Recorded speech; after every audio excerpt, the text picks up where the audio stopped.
வல்லமை உடையவர் மகிமையானவைகளை எனக்கு செய்தார், அவருடைய நாமம் பரிசுத்தமுள்ளது. அனைவருக்கும் இயேசு கிறிஸ்துவின் கிருபையின் வாழ்த்துக்கள். இன்று வேதத்திலிருந்து ஒரு பகுதியை நாம் தியானிக்க இருக்கிறோம். ஒரு வேதத்திலிருந்து அந்த பகுதியை நாம் தியானிக்க இருக்கிற பகுதியை என் தேவன் தாமே ஆசீர்வதித்து எங்கள் வாயிலிருந்து புறப்படுகிற ஒவ்வொரு வார்த்தையிலும் என் தேவனுடைய மகிமை நிலை பெற, மகிமை வெளிப்பட என் தேவன் அதை ஆசீர்வதித்துக் கொடுக்கும்படியாக ஜெபிக்கிறேன். முதலாவதாக ஒரு பாடலுடன் கூடிய ஒரு சிறு துவக்கம். என் கிருபை உனக்கு போதும், என் கிருபை உனக்கு போதும், பலவீனத்தில் உம்பெலனோ பூரணமாய் விளங்கும். என் பலவீனத்தில் உம்பெலனோ பூரணமாய் விளங்கும்.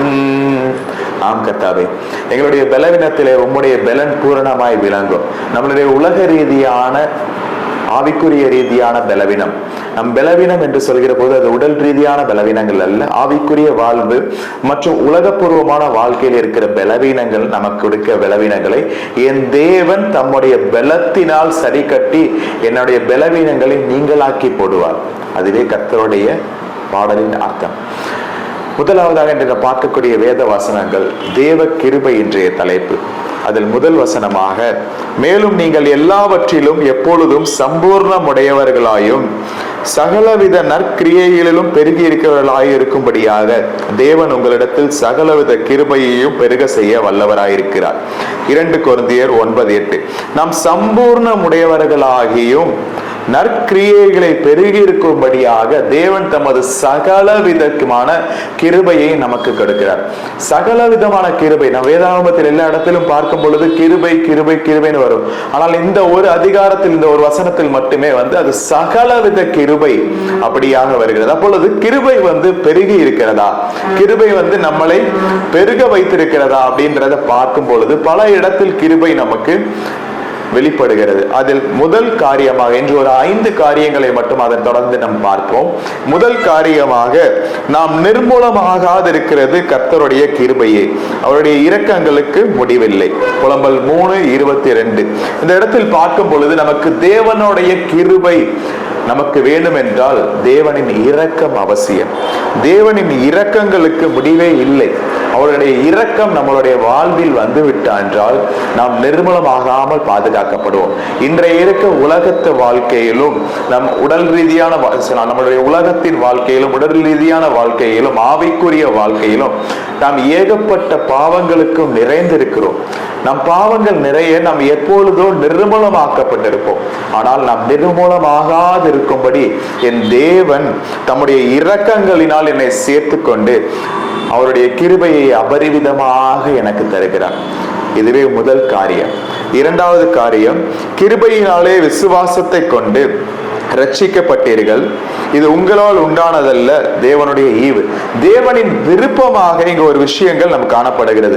அதுவே கிருபையினாலே விசுவாசத்தை கொண்டு நமது கிறிஸ்தவ வாழ்வில், அதாவது கிறிஸ்து பிளஸ் அவன் கிறிஸ்தவனுடைய வாழ்வில் முக்கியமான ஒரு என் தேவனை விசுவாசிப்பது. விசுவாசம் என்பது வாழ்க்கையில், நம்முடைய கிறிஸ்தவ வாழ்க்கையில் முக்கியமானது.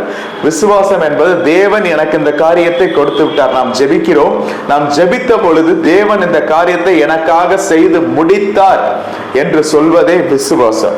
அந்த விசுவாசத்தை நாம் கை கொள்ளும்படியாக, அந்த விசுவாசத்தை நாம் கை கொள்ளும்படி, அந்த விசுவாசத்தை நாம் கை கொண்டால் நமக்கு தேவனுடைய கிருபை அபரிவிதமாக கிடைக்கும். இதுவே இரண்டாவது காரியம்.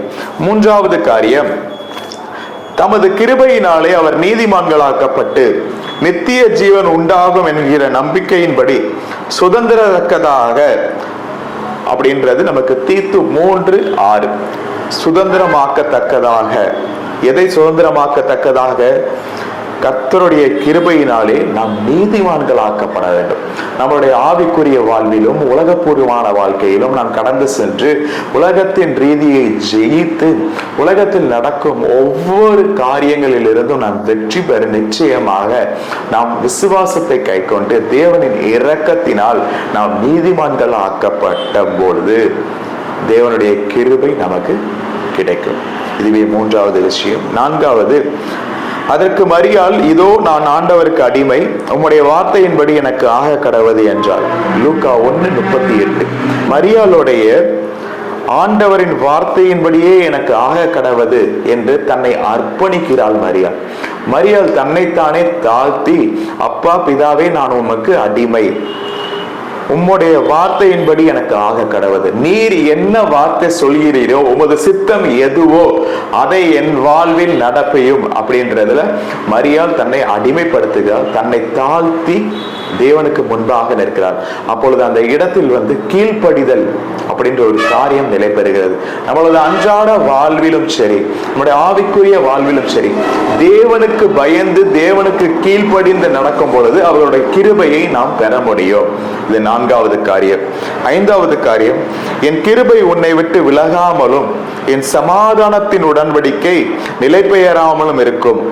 இது தேவன் நமக்கு உண்டான ஒரு பெரிய உடன்படிக்கையை நமக்குள்ள கொடுக்கிறார்.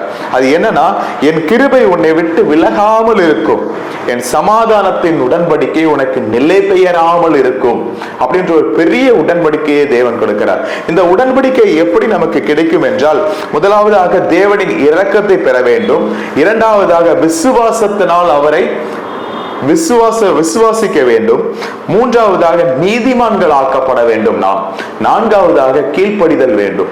இந்த நான்கும் நிறைந்திருக்கும் பொழுது, நாம் அவரிடம் ஒன்றிணைந்து இதை நாம் இருக்கும் பொழுது, நான் உன்னிலும் நீ என்னிலும் நிலைக்குமானால் என்னுடைய மகிமையை நீ காண்பாய் என்றபடி நாம் அவரில் நிலைத்திருக்கும் பொழுது இந்த உடன்படிக்கையை தேவன் நமக்குள்ளாக வெளிப்படுத்துகிறார். இந்த கிருபை நமக்கு அபரிவிதமாக கிடைக்கின்ற 5 காரியங்கள் நமக்கு கூடவே இருக்கும். முதலாவது தேவனின் இரக்கம், புலம்பல் 3:22. இரண்டாவது விசுவாசம், எபேசியர் 2:8. மூன்றாவது நீதிமான்களாக்கப்படுகிறோம், தீத்து 3:6. நான்காவதாக கீழ்ப்படிதல், லூக்கா 1:38. ஐந்தாவதாக ஏசாயா 54:10.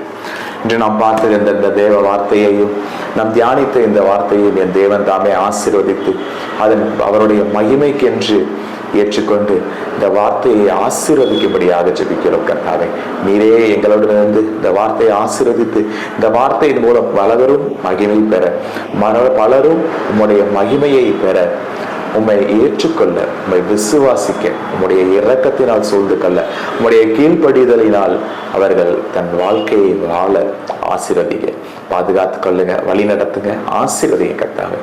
இயேசு கிறிஸ்துவின் நாமத்தில் ஜெபிக்கிறோம் எங்கள் ஜீவனுள்ள நல்ல பிதாவே, ஆமென். என் ஆத்துமாவே கர்த்தரை ஸ்தோத்திரி, என் முழுவதுமே பரிசுத்த நாமத்தை ஸ்தோத்திரி. என் ஆத்துமாவே கர்த்தரை ஸ்தோத்திரி, அவர் செய்ய போகிற சகலவித உபகாரங்களையும் நன்மையும் கிருபை ஈவுகளையும் மறவாதே. ஆமென், ஆமென், ஆமென்.